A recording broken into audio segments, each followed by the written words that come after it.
معروفا মৃত ব্যক্তির সম্পদ বন্টনের সময় যখন তার আপনজন, এতিম ও মিসকিনরা সেখানে এসে হাজির হয়, তখন তা থেকে তাদেরও কিছু দেবে এবং তাদের সাথে সুন্দরভাবে কথা বলবে।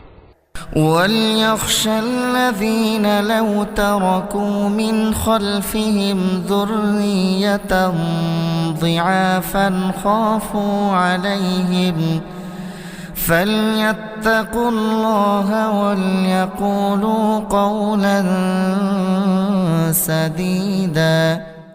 এতিমদের ব্যাপারে মানুষের এটুকু ভয় করা উচিত, যদি তারা নিজেরা মৃত্যুর সময় এমনি দুর্বল সন্তানদের পেছনে রেখে চলে আসত, তাহলে তাদের ব্যাপারে তারা এভাবে ভীত শঙ্কিত থাকত।